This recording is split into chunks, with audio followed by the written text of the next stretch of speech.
بسم اللہ الرحمن الرحیم۔ آج ہم کھانے پینے کی سنتیں اور مسائل بیان کریں گے۔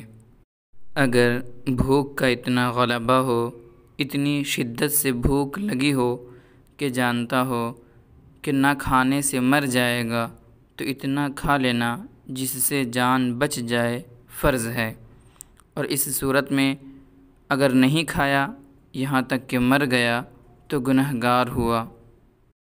اتنا کھانا کھانا کہ کھڑے ہو کر نماز پڑھنے کی طاقت آ جائے اور روزہ رکھ سکے، یعنی نہ کھانے سے اتنا کمزور ہو جائے گا کہ کھڑا ہو کر نماز نہ پڑھ سکے گا اور روزہ نہ رکھ سکے گا، تو اس مقدار سے کھا لینا ضروری ہے اور اس میں بھی ثواب ہے۔ اضطرار کی حالت، یعنی جب کہ جان جانے کا اندیشہ ہو، اگر حلال چیز کھانے کے لیے نہیں ملتی تو حرام چیز کھا کر اپنی جان بچائے۔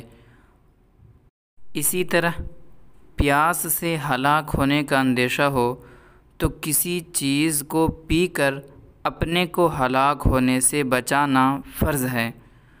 پانی نہیں ہے اور شراب موجود ہے اور معلوم ہے کہ اس کے پی لینے میں جان بچ جائے گی، تو اتنا شراب پی لینا جس سے جان بچ جائے جائز ہے، فرض ہے۔ بھوک سے کم کھانا چاہیے اور پوری بھوک بھر کھانا کھا لینا مباح ہے، یعنی نہ ثواب ہے نہ گناہ، اور بھوک سے زیادہ کھا لینا حرام ہے۔ زیادہ کا مطلب یہ ہے کہ اتنا کھا لینا جس سے پیٹ خراب ہونے کا گمان ہے، مثلا دست آئیں گے اور طبیعت بدمزہ ہو جائے گی۔ کھانے کی سنتیں اور آداب۔ کھانے سے پہلے اور بعد میں دونوں ہاتھ گٹوں تک دھونا۔ بعض لوگ صرف ایک ہاتھ یا صرف انگلیاں دھو لیتے ہیں، اس سے سنت نہیں ادا ہوتی۔ کھانے سے پہلے ہاتھ دھو کر پونچھے نہ جائیں۔ کھانا بسم اللہ پڑھ کر شروع کرنا، ختم کر کے الحمدللہ پڑھنا۔ اگر بسم اللہ کہنا بھول گیا ہے تو جب یاد آ جائے یہ کہے بسم اللہ فی اولہ و آخرہ۔ تکیہ لگا کر یا ننگے سر کھانا ادب کے خلاف ہے۔ بائیں ہاتھ کو زمین پر ٹیک دے کر کھانا بھی مکروہ ہے۔ جب کھانا ایک قسم کا ہو تو ایک جگہ سے کھائے، ہر طرف ہاتھ نہ مارے۔ کھانے کے وقت بایاں پاؤں بچھا دے اور داہنا کھڑا رکھے یا سرین پر بیٹھے اور دونوں گھٹنے کھڑے رکھے۔ گرم کھانا نہ کھائے، نہ کھانے پر پھونکے، نہ کھانے کو سونگھے۔ کھانے کے بعد انگلیاں چاٹ لے اور برتن کو انگلیوں سے پونچھ کر چاٹ لے۔ کھانے کی ابتدا نمک سے کی جائے اور ختم بھی نمک پر کریں، اس سے 70 بیماریاں ختم ہو جاتی ہیں۔